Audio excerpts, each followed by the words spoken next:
Hello everyone, how are you today? I hope everybody is fine and safe. This time, I will present to you the different MOVs para sa ating mga Teacher 1 to Teacher 3 para sa kanilang RPMS Objective number 13 para sa school year 2023-2024. Hi everyone! Welcome to my channel. My name is Mr. Jem Raimones Chen, Master Teacher 2 from Escalante Central Elementary School. Click like and share if this video tutorial helps you. Don't forget to click subscribe below to keep updated for my future tutorial. Now, what are again their RPMS objective for this school year? They have 15 RPMS objectives for this school year.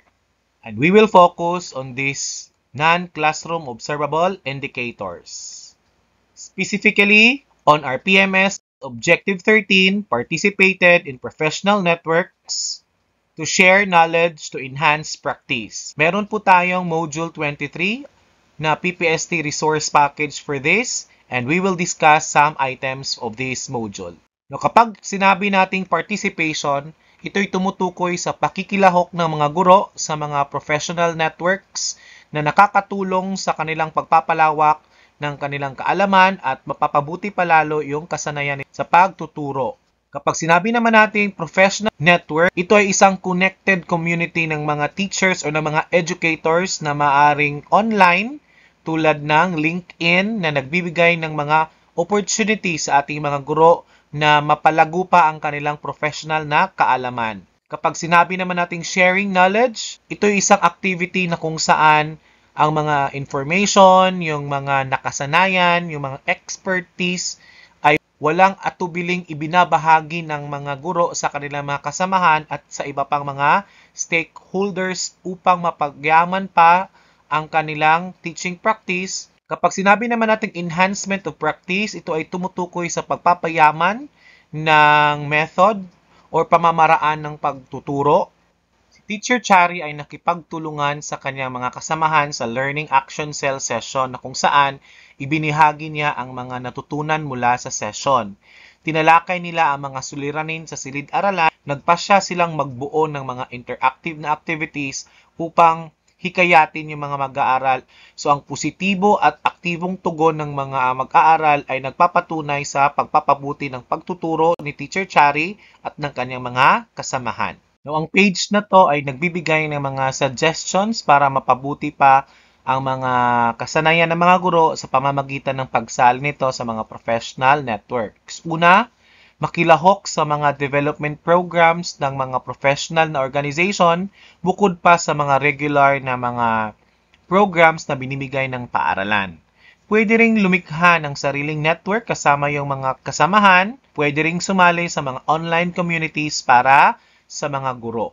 Now, let's have the illustration practice number 1. Ini-emphasize dito ang paglahok ng teacher sa iba't ibang professional na network. Dito sa pahinang ito, pinapakita sa illustration kung paano si Teacher Kath, isang junior high school teacher na lumahok sa iba't ibang professional networks. Sa page na to, nagpapakita ng kahalagahan ng pakikisali ng mga guro sa LAC session. Si Teacher Kath ay aktibong nakikilahok sa mga professional networks or professional network activities sa kanilang paaralan. So yung Learning Action Cell ay isang grupo ng mga guro na nagkakaroon ng collaborative learning upang lutasin ang mga problema sa paaralan. Ang mga highly proficient teachers naman sa LAC na to ay nagsilbing resource person para sa mga workshop tungkol sa differentiated instruction. Sa page na to, tinalakay ang isang LAC session sa differentiated instruction.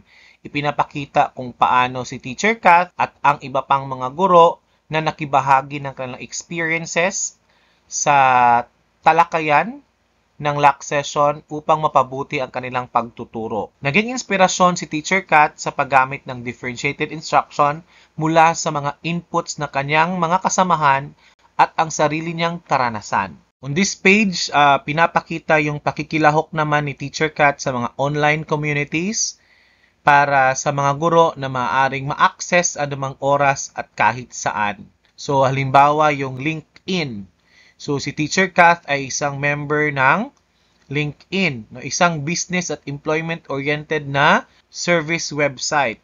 So, pinapayagan nito yung mga members na lumikha ng kanilang mga profile at connections sa isang online social network. So, ang page naman nito ay nagpapakita kung paano ginamit ni Teacher Kath ang online professional network para mapahusay pa ang kanyang pagtuturo. On this page of the module, pinapaliwanag dito yung kahalagahan ng in-service training for teachers or INSET. Kasi ito yung mga kurso or mga activities na dinadaluhan usually ng mga guro para mapahusay ang kanilang kaalaman at kasanayan sa pagtuturo. Now, on this objective, teachers are rated according to quality and timeliness. If the teacher has no acceptable evidence, then he or she will be rated 1 in quality.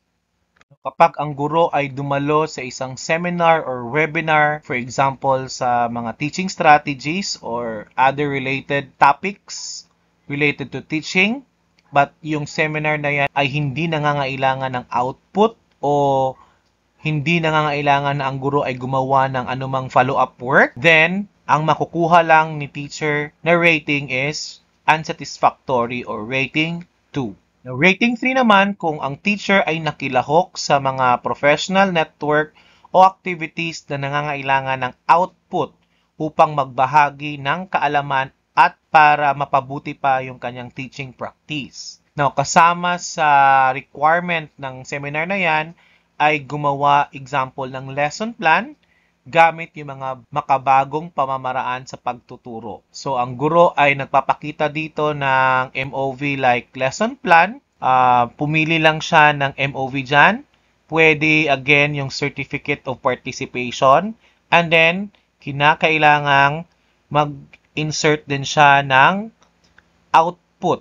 So, for rating 4, si teacher dito ay nakilahok sa mga professional network or activity na nangangailangan ng output din. And dapat may patunay din siya na napatupad niya ang kanyang natutuhan sa loob ng kanyang grade level or department. So halimbawa, ang guro ay dumalo ng isang seminar tungkol sa paggamit ng technology sa pagtuturo at nakatanggap siya ng certificate sa pagdalo niya nito. So, kasama sa seminar requirement ay gumawa ng lesson plan na gumagamit ng bagong technology at dapat ipatupad ito sa kanyang klase. So, for this, si teacher pwede niyang i-attach yung certificate of participation niya, yung lesson plan na kanyang ginawa as output, and then yung resulta ng kanyang pagpapatupad sa kanyang grade level. That would be proof of implementation. So, halimbawa, ang materyales sa pagtuturo tulad ng worksheets, yung multimedia presentation at educational games na i-develop mismo ng guro at ginamit niya sa kanyang klase. Yung mga yon ay pwedeng proof of implementation. Pwede din namang mga pictures or video ng klase niya, no? At yung mga feedback mula sa kanyang mga kasamahan.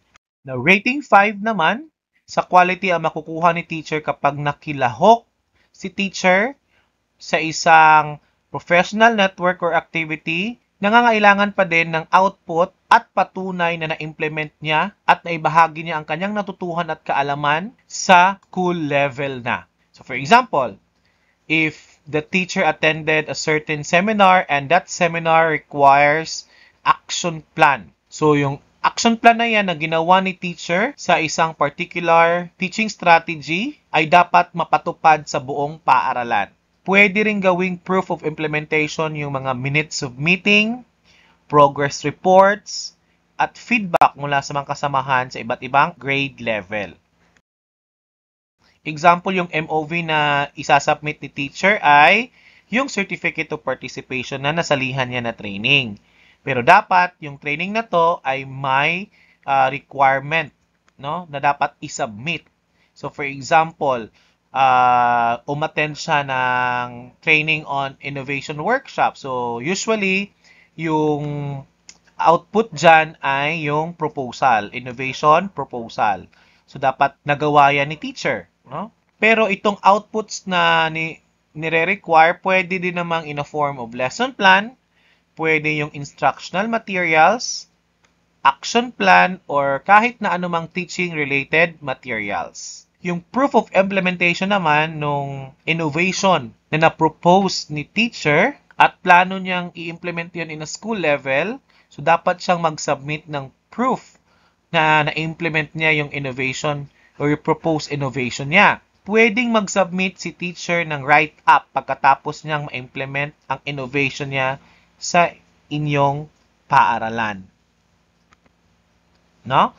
So this write-up will be the proof of the teacher that the proposed innovation during the training is implemented in your school.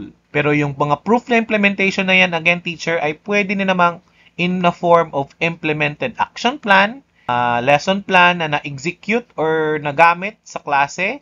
Now, let's have the timeliness. No MOV, then rating 1 ang makuha ni teacher. Kapag nakapag-participate si teacher sa mga professional network, in 1 quarter, rating 2 ang makukuha niya. Kung nakapag-participate siya across 2 quarters, then rating 3 ang makukuha niya. Kung nakapag-participate siya across 3 quarters, rating 4 ang makukuha niya.